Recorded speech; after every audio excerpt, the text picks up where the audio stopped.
नमस्कार साथियों, daily India current affair के सेशन में आपका स्वागत है। आज का सेशन रहेगा साथियों 24 मई 2024 इंडिया करंट अफेयर्स का। इस सेशन के अंदर जितने ही महत्वपूर्ण प्रश्न बनेंगे वो मैं आपके साथ शेयर करूंगा। साथ ही उन प्रश्नों से जुड़े हुए जो महत्वपूर्ण तथ्य आपसे पूछे जा सकते हैं उस पर भी जानकारी साझा करूंगा। आपकी सुविधा के लिए साथियों इन्फ्यूजन नोट्स के टेलीग्राम पर जो आपको पीडीएफ मिल रही है वहां से आप आसानी से पीडीएफ डाउनलोड कर पाएंगे। मेरा प्रयास है साथियों कि 15 मिनट की यह क्लास हो और इससे बार साथियों आपका इंडिया करंट अफेयर्स का क्वेश्चन जाएगा नहीं। कम समय में साथियों क्वालिटी कंटेंट देने का प्रयास मैं कर रहा हूं। यह प्रयास आपको पसंद आए तो इस सेशन को लाइक व शेयर जरूर कीजिएगा। तो शुरुआत करेंगे साथियों सेशन की। पहला क्वेश्चन आपसे पूछा है कि हाल ही में किसने पृथ्वी के ध्रुवीय क्षेत्रों का अध्ययन करने के लिए कौन सा मिशन लॉन्च किया है? परीफायर मिशन लॉन्च किया है। आपसे पूछा गया है कि हाल ही के अंदर साथियों पृथ्वी के ध्रुवीय क्षेत्र का अध्ययन करने के लिए परीफायर जो मिशन है वो किसके द्वारा लॉन्च किया गया है? तो आपका आंसर हो जाएगा साथियों नासा के द्वारा लॉन्च किया गया है। किसके द्वारा? नासा के द्वारा साथियों इसको लॉन्च किया गया है। कब किया गया है? तो आंसर हो जाएगा साथियों 22 मई को है जो इसको लॉन्च किया गया है। कब किया गया है? 22 मई को साथियों नासा के द्वारा इसको लॉन्च किया गया है। नासा आपको पता है कि अमेरिका की अंतरिक्ष एजेंसी है जो लगातार साथियों अनुसंधान करती रहती है। नासा पृथ्वी के ध्रुवीय क्षेत्र का अध्ययन करने के लिए परीफायर मिशन लॉन्च किया है। National aeronautics and space administration यानी नासा के द्वारा साथियों 22 मई को polar radiant energy in the fire infrared experiment यानी कौन सा? परीफायर की जो फुल फॉर्म है वो साथियों रहने वाली है polar radiant energy in the for infrared experiment mission है जो लॉन्च किया गया है। इसका जो उद्देश्य अगर आपसे पूछे तो आर्कटिक और अंटार्कटिक क्षेत्रों का अध्ययन करना इसका प्रमुख उद्देश्य रहने वाला है। उद्देश्य क्या है? आर्कटिक और अंटार्कटिक क्षेत्रों का अध्ययन करना इसका प्रमुख उद्देश्य रहने वाला है। ये भी क्वेश्चन पूछा जा सकता है कि इसका उद्देश्य क्या है, तो अपने को ये भी याद रखना है। और साथियों परीफायर मिशन का जो संबंध अगर आपसे पूछे वो किससे रहने वाला है? नासा से इसका संबंध रहने वाला है। ये सब चीजें अपने लिए इंपॉर्टेंट रहेगी। आगे बात करेंगे साथियों अगले क्वेश्चन पर। अगला क्वेश्चन आपसे पूछा गया है कि कांस फिल्म फेस्टिवल में पियरे एजिनेक्स एक्सीलेंस पुरस्कार से है जो किसे सम्मानित किया गया है? आपसे पूछा है कि कांस फिल्म फेस्टिवल में पियरे एजिनेक्स एक्सीलेंस पुरस्कार से किसे सम्मानित किया गया? तो आंसर हो जाएगा साथियों संतोष सिवान को है जो सम्मानित किया गया है। किसको किया गया है? संतोष सिवान को साथियों इसके अंदर सम्मानित किया गया है। ये अपने को याद रखना है, संतोष सिवान को। प्रसिद्ध भारतीय सिनेमेटोग्राफर संतोष सिवान को कांस फिल्म फेस्टिवल 2024 में सिनेमेटोग्राफी सम्मान में प्रतिष्ठित पियरे एजिनेक्स एक्सीलेंस से सम्मानित किया गया। वह साथियों यह सम्मान पाने वाले हैं जो पहले एशियाई व्यक्ति बने हैं। यह सम्मान पाने वाले पहले एशियाई व्यक्ति कौन बने हैं? तो आंसर हो जाएगा साथियों आपका संतोष सिवान बने हैं। तो अपने लिए मोस्ट इंपॉर्टेंट रहने वाला है और आपसे पूछा भी जा सकता है। तो याद रखिएगा पहले एशियाई व्यक्ति बने हैं जिनको साथियों कौन सा? Pierre Angenieux excellence award Cannes film festival के अंदर दिया गया है। आगे बात करेंगे अगले क्वेश्चन पर। अगला क्वेश्चन आपसे पूछा है कि हाल ही में फिलिस्तीन को कितने देशों ने राष्ट्र की है जो मान्यता दी है? ये भी इंपॉर्टेंट क्वेश्चन साथियों रहने वाला है। आपसे पूछा है कि हाल ही में फिलिस्तीन को कितने देशों ने राष्ट्र की मान्यता दी है? तो आंसर हो जाएगा साथियों 3 देशों के द्वारा है जो हाल ही के अंदर फिलिस्तीन को है जो राष्ट्र की मान्यता दी गई है। वो कौन से हैं साथियों? तो एक तो आपका हो जाएगा नॉर्वे। कौन सा हो जाएगा? नॉर्वे हो जाएगा, स्पेन हो जाएगा और आयरलैंड।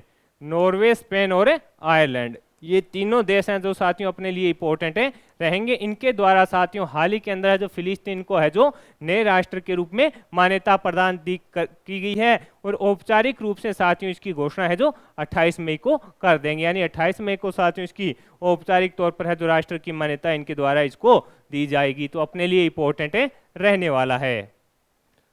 आगे बात करेंगे अगले क्वेश्चन पर। अगला क्वेश्चन आपसे पूछा है कि हाल ही में किसे milky way photographer of the year 2024 का अवार्ड दिया गया है? आपसे पूछा है कि हाल ही में किसे milky way photographer of the year 2024 का खिताब मिला है? Milky way photographer of the year साथियों मर्सिन जाजेक। किसको दिया गया है? मर्सिन जाजेक को दिया गया है। किसको? मर्सिन जाजेक को दिया गया है। ये कहाँ के हैं? तो साथियों ये पोलैंड के हैं। कहाँ के हैं साथियों? ये पोलैंड के हैं। इनको साथियों हाल ही के अंदर milky way photographer of the year का पुरस्कार दिया गया है। इन्होंने साथियों अमेरिका के यूटा प्रांत के वैली स्टेट पार्क और ऊपर आकाशगंगा की छटा वाली फोटो ली थी, जिसके चलते साथियों इन्हें milky way photographer of the year 2024 का पुरस्कार है जो प्रदान किया गया है। ये अपने को याद रखना है, इंपॉर्टेंट साथियों ये क्वेश्चन रहेगा। अगला क्वेश्चन आपसे पूछा है कि हाल ही में किस देश के पर्वतारोही सिरबाज खान ने बिना ऑक्सीजन के माउंट एवरेस्ट पर है जो चढ़ाई की है। आपसे पूछा है कि हाल ही में किस देश के पर्वतारोही सिरबाज खान ने बिना ऑक्सीजन के माउंट एवरेस्ट पर चढ़ाई की है, तो आंसर हो जाएगा साथियों पाकिस्तान। आंसर क्या हो जाएगा? पाकिस्तान के साथियों ये पर्वतारोही हैं, इनके द्वारा साथियों है जो माउंट एवरेस्ट पर चढ़ाई की गई है। पाकिस्तान के पर्वतारोही ने साथियों जो उपलब्धि हासिल की है, इन्होंने बिना अतिरिक्त ऑक्सीजन के ही साथियों माउंट एवरेस्ट फतेह किया है। कौन है? ये है सिरबाज खान, इनका आप फोटो है जो देख रहे हैं। इनके द्वारा साथियों बिना अतिरिक्त ऑक्सीजन के है जो माउंट एवरेस्ट पर है जो चढ़ाई की गई है। तो ये चर्चा में है, तो इंपॉर्टेंट रहने वाला है क्वेश्चन। आगे बात करेंगे साथियों अगले क्वेश्चन पर। अगला क्वेश्चन आपसे पूछा है कि हाल ही में किस फूड डिलीवरी प्लेटफॉर्म ने अपनी धोखाधड़ी को रोकने और पता लगाने की क्षमताओं को बढ़ाने के लिए AI प्लेटफॉर्म शील्ड के साथ साझेदारी की है। आपसे पूछा है कि हाल ही में किस फूड डिलीवरी प्लेटफॉर्म ने अपनी धोखाधड़ी को रोकने और पता लगाने की क्षमताओं को बढ़ाने के लिए AI प्लेटफॉर्म शील्ड के साथ साझेदारी की है? तो स्विगी। कौन सी साथियों? स्विगी जो प्लेटफॉर्म है उसके द्वारा साथियों जो अपने उसके प्लेटफॉर्म पर साथियों किसी भी प्रकार की धोखाधड़ी होती है तो उसको रोकने के लिए और उसमें जो कार्य करे यानी जो ठगी करे हैं उनको पकड़ने के लिए साथियों है जो ऑनलाइन प्लेटफॉर्म AI शील्ड के साथ है जो साझेदारी की है। स्विगी आप जो ऑर्डर करते हैं खाने के लिए आता है साथियों, एक प्लेटफॉर्म है, उसके द्वारा साथियों शील्ड के साथ है जो ये साझेदारी की गई है। तो अपने लिए इंपॉर्टेंट रहने वाला है। किसके साथ साझेदारी की गई है? तो शील्ड के साथ किसने की है? स्विगी ने। किस लिए साथियों? ऑनलाइन धोखाधड़ी को रोकने के लिए। ये अपने को याद रखना है। अगला क्वेश्चन आपसे पूछा है कि अंतर्राष्ट्रीय सौर गठबंधन का 99वां सदस्य कौन बना है? ये भी इंपॉर्टेंट रहेगा। अंतर्राष्ट्रीय सौर गठबंधन का 99वां सदस्य कौन बना है? तो आंसर हो जाएगा साथियों स्पेन। कौन बना है? साथियों इसकी जब घोषणा हुई थी तब मैंने बताया कि 99वां सदस्य कौन बनेगा? स्पेन बनेगा। और वर्तमान के अंदर साथियों जो रिपोर्ट आई है इसने जो अपने आवश्यक दस्तावेज हैं वो साथियों जमा करा दिए हैं। स्पेन अंतर्राष्ट्रीय सौर गठबंधन का 99वां सदस्य बन गया है। विदेश मंत्रालय के प्रवक्ता रणधीर जायसवाल ने कहा कि स्पेन ने नई दिल्ली में डिपॉजिट के प्रमुख विदेश मंत्रालय के संयुक्त सचिव अभिषेक सिंह के साथ स्पेन के राजदूत कौन है? जोसे मारिया इदाओ डोमिंगवेज की बैठक के दौरान अंतर्राष्ट्रीय सौर गठबंधन अनु समर्थन दस्तावेज हैं जो सौंप दिए हैं। तो इंपॉर्टेंट रहेगा कि हाल ही के अंदर अंतर्राष्ट्रीय सौर गठबंधन का है जो 99वां सदस्य कौन बना है? तो स्पेन इसके अंदर साथियों 99वां सदस्य है जो बना है। ये अपने को याद रखना है।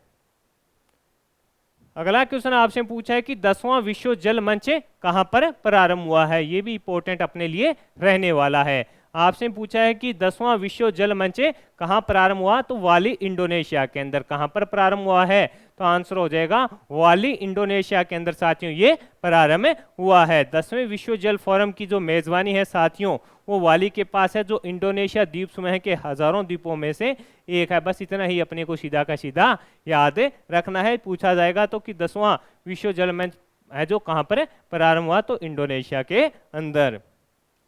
अगला क्वेश्चन आपसे पूछा है कि हाल ही में NAL के उपग्रह पर SR तकनीक का परीक्षण करने वाली दुनिया की पहली निजी कंपनी कौन बनी है? ये भी इंपॉर्टेंट क्वेश्चन रहने वाला है कि हाल ही में NAL के उपग्रह पर SR तकनीक का सफल परीक्षण करने वाली दुनिया की पहली निजी कंपनी कौन सी बनी है? गैलेक्सी AI साथियों पहली कंपनी बनी है। बेंगलुरु स्थित अंतरिक्ष प्रौद्योगिकी स्टार्टअप गैलेक्सी AI ने अपनी हर मौसम में हर समय चलने वाली हवाई निगरानी तकनीक का है जो सफलतापूर्वक परीक्षण किया है। गैलेक्सी AI के प्रमुख अधिकारी शिवन सिंह ने ET को साथियों बताया कि कंपनी ने नेशनल एरोस्पेस लेबोरेटरीज द्वारा विकसित एक सब स्केल हाई एल्टीट्यूड छद्म उपग्रह पर अपनी सिंथेटिक एपर्चर रडार पर तकनीक का है जो परीक्षण किया है। तो अपने लिए इंपॉर्टेंट रहने वाला है कि हाल ही में NAL के उपग्रह पर SR तकनीक का सफल परीक्षण किसने किया है और वो दुनिया की पहली निजी कंपनी कौन सी बन गई है? तो आपका आंसर हो जाएगा गैलेक्सी AI साथियों इसके अंदर आंसर आपका रहेगा। हाल ही में भारत सरकार के प्रोजेक्ट ईशान का संबंध है जो किससे है? हाल ही के अंदर है आपसे पूछा है कि भारत सरकार के प्रोजेक्ट ईशान का संबंध है एक राष्ट्र एक हवाई क्षेत्र से है। किससे है? एक राष्ट्र एक हवाई क्षेत्र से इसका संबंध रहने वाला है। यानी एक राष्ट्र एक हवाई क्षेत्र से साथियों इसका संबंध रहेगा। एक राष्ट्र एक हवाई क्षेत्र से साथियों इसका संबंध रहेगा। वर्तमान के अंदर साथियों जो 4 हवाई क्षेत्र हैं वो हैं कोलकाता, मुंबई, दिल्ली और चेन्नई। उनका साथियों संयुक्त रूप से एक है जो बनाया जाएगा। और जो जानकारी है साथियों वो बताई जा रही है कि नागपुर के अंदर है जो एक राष्ट्र एक हवाई क्षेत्र के रूप में जो सेंटर है वो विकसित किया जाएगा। ये अपने को याद रखना है। अगला क्वेश्चन आपसे पूछा है कि हाल ही में किस देश में संक्रमित रक्तकांड के कारण मारे गए 3000 लोगों को मुआवजा देने की घोषणा है जो की गई है? तो आंसर हो जाएगा साथियों ब्रिटेन के अंदर। आंसर क्या होगा? ब्रिटेन के अंदर साथियों 3000 लोगों को मुआवजा देने की घोषणा की गई है। ब्रिटेन ने घोषणा किया है कि वह रक्तकांड के पीड़ितों को अतिरिक्त मुआवजा देना शुरू करेगा। इस घोटाले के कारण साथियों 1970 से लेकर 1990 के बीच है जो 3000 से अधिक लोगों की मृत्यु हो गई थी। और इसके बाद सरकार के द्वारा यह फैसला लिया गया है। प्रधानमंत्री कौन है? ऋषि सुनक द्वारा इस भयानक अन्याय के लिए पूरे दिल से स्पष्ट माफी मांगने और प्रभावित लोगों को व्यापक मुआवजा देने का ऐलान जो किया गया है। और उसके बाद है जो साथियों इनको है जो भुगतान किया जाएगा। ये अपने को याद रखना है। अगला क्वेश्चन आपसे पूछा है कि हाल ही में जारी, ये भी इंपॉर्टेंट क्वेश्चन रहने वाला है कि हाल ही में जारी यात्रा और पर्यटन विकास सूचकांक 2024 में भारत की रैंक क्या है? साथियों भारत इसके अंदर 39वें स्थान पर है। प्रथम स्थान पर है यूएसए। प्रथम स्थान पर यूएसए, दूसरे स्थान पर साथियों आपका जापान है और तीसरे स्थान पर कौन है साथियों? तीसरे स्थान पर आपका स्पेन है। ये अपने को याद रखना है। 119 देशों के अंदर साथियों है जो इसके अंदर कितवां स्थान मिला है? तो अपने को 39वां स्थान है जो मिला है। और प्रथम स्थान पर यूएसए, सेकंड स्थान पर जापान है, तृतीय स्थान पर कौन है? स्पेन है। ये अपने को याद रखना है। हाल ही में IOCI भारत की पहले प्रीमियम फ्यूल XP100 की पहली खेप है जो किस देश को निर्यात की गई है? ये भी इंपॉर्टेंट रहने वाला है। हाल ही में IOCI भारत की पहले प्रीमियम फ्यूल XP100 की पहली खेप किस देश को निर्यात की गई? तो आंसर हो जाएगा श्रीलंका को निर्यात है जो की गई है। इंडियन ऑयल कॉरपोरेशन लिमिटेड ने साथियों शनिवार को श्रीलंका को 1000 ऑक्टेन प्रीमियम ईंधन XP100 की अपनी पहली खेप है जो निर्यात की है। यह उत्पाद प्रीमियम हाई एंड वाहनों के लिए है जो तैयार किया गया है। और किसको भेजा गया है पहली खेप है? तो श्रीलंका को भेजा गया है। तो अपने को ये याद रखना है किसको भेजा गया है? श्रीलंका को साथियों ये भेजा गया है।